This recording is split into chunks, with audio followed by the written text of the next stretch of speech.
10 ఏళ్లుగా చంద్రబాబుకు వాలంటీర్గా పనిచేస్తా ఉన్న ప్యాకేజీ ఇస్తారు ఒకరు. ఇంకొకరు ఓ చంద్రబాబు నాయుడు,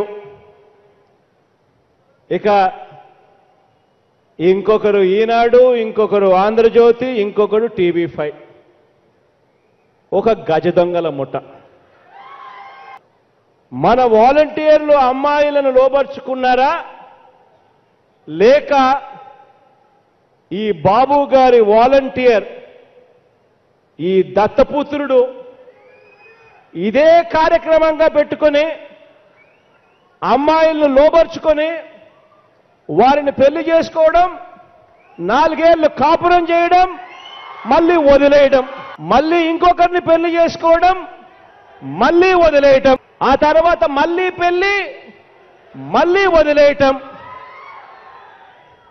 పైగా ఒకరితో వివాహ బంధంలో ఉండగానే ఇంకొకరితో అక్రమ సంబంధం. ఈయన మన వాలంటీర్ల క్యారెక్టర్ గురించి మాట్లాడతాడు. ఇలాంటి క్యారెక్టర్ ఒకరిది. ఇంకొకరు పట్టపగలే మందు తాగుతూ 10 మంది అమ్మాయిలతో స్విమ్మింగ్ పూల్ పక్కనే డాన్సులు చేసేవాడు ఇంకొకడు. ఆ యూట్యూబ్ లేకి వెళ్ళి చూస్తే ఎంత నిస్సిగ్గుగా డాన్సులు చేస్తా ఉన్నాడో కనిపిస్తాడు ఇంకొకరు అమ్మాయి కనిపిస్తే చాలు ముద్దన్నా పెట్టాలటాడా లేదా కడుపన్నా చెయ్యాలి అని చెప్పి ఇంకొకడు అంటాడు. ఇంకొక దౌర్భాగ్యుడు. ఇది ఇంకొక క్యారెక్టర్. ఇక ఇంకొక క్యారెక్టర్ ఉంది. వయసు 75 ఏళ్లు అయినా సిగ్గు లేదు. టీవీలోకి వచ్చి ఒక షోలో మాట్లాడతాడు. ఆహా బావా, నువ్వు సినిమాల్లోనే చేసావు, నేను నిజ జీవితంలోనే చేశాను అని అంటూ ఒక చేసిన వెధవ పనుల్ని గొప్పగా చెప్పుకునే ముసిలాయన ఇంకొకడు. నిజంగా ఇలాంటి వారు క్యారెక్టర్ లేని వీరంతా మంచి చేస్తున్న మన వాలంటీర్ల గురించి తప్పుడు మాటలు ప్రచారం చేస్తుంటే ఇది కలియుగం కాక మరి ఏమిటి అని అడుగుతా ఉన్నా. నిజంగా మంచి చేస్తా ఉన్న వాలంటీర్లను మంచి చెయ్యకుండా ఆపడానికి ఎన్ని కుయుక్తులు పండుతా ఉన్నారు క్యారెక్టర్ లేని ఇలాంటి వ్యక్తులు.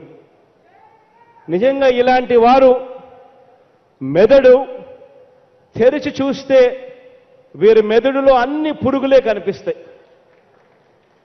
వీళ్ళ పర్సనల్ లైఫ్లోనూ అంతే, వీళ్ళ పబ్లిక్ లైఫ్లోనూ అంతే. ఎక్కడ చూసినా కూడా అన్ని కుళ్ళు బుద్ధులు, కుట్ర బుద్ధులు, అన్ని పురుగులే కనిపిస్తా ఉన్నాయి. బీజేపీతో పొత్తు, చంద్రబాబుతో కాపురం. కొణిదెల పవన్ కళ్యాణ్ అమ్మ కడుపున ఆఖరివాడిగా పుట్టిన అందరికీ మంచి చేయాలి, మేలు జరగాలి అనే విషయంలో ముందువాడుగా ఉంటాడు. తన గురించి కంటే జనం గురించి ఎక్కువగా ఆలోచించే మనస్తత్వం నా తమ్ముడు కళ్యాణ్ బాబుది. ఎవరైనా అధికారంలోకి వచ్చాక ప్రజలకు ఏదైనా చేయాలనుకుంటారు. కానీ కళ్యాణ్ తన సొంత సంపాదనని కౌలు రైతులు కన్నీళ్లు తుడిచేందుకు ఖర్చు పెట్టడం, సరిహద్దు దగ్గర ప్రాణాలొడ్డి పోరాడే జవాన్ కోసం పెద్ద మొత్తం అందివ్వటం, అలాగే మత్స్యకారులు ఇంకా ఎందరికో తాను చేసిన సహాయం చూస్తుంటే ఇలాంటి నాయకుడు కదా జనాలకు కావాల్సింది అనిపిస్తుంది. ఒక రకంగా చెప్పాలంటే సినిమాలోకి తను బలవంతంగా వచ్చాడు, రాజకీయాల్లో మాత్రం ఇష్టంతోనే వచ్చాడు. ఏ తల్లికైనా తన కొడుకు కష్టపడుతుంటే గుండె తరుక్కుపోతుంది. అలాగే ఏ అన్నకైనా తన తమ్ముడు అనవసరంగా మాటలు పడుతుంటే బాధేస్తుంది. అలా బాధపడుతున్న నా తల్లికి ఈ అన్నయ్యగా ఒక మాట చెప్పాను. నీ కొడుకు ఎంతోమంది తల్లుల కోసం, వాళ్ళ బిడ్డల భవిష్యత్తు కోసం చేసే యుద్ధం అమ్మా ఇది. మన బాధ కంటే అది ఎంతో గొప్పది అన్నాను. అన్యాయాన్ని ఎదిరించకుండా మౌనంగా ఉండే మంచివాళ్ల వల్లనే ప్రజాస్వామ్యం మరింత నష్టం అని నమ్మి జనం కోసం జన సైనికుడయ్యాడు. తాను బలంగా నమ్మిన సిద్ధాంతం కోసం తన జీవితం రాజకీయాల్లోకి అంకితం చేసిన శక్తిశాలి పవన్ కళ్యాణ్. ప్రజల కోసం, రాష్ట్ర భవిష్యత్తు కోసం ఆ శక్తిని వినియోగించాలి అంటే చట్టసభలో అతని గొంతు మనం వినాలి.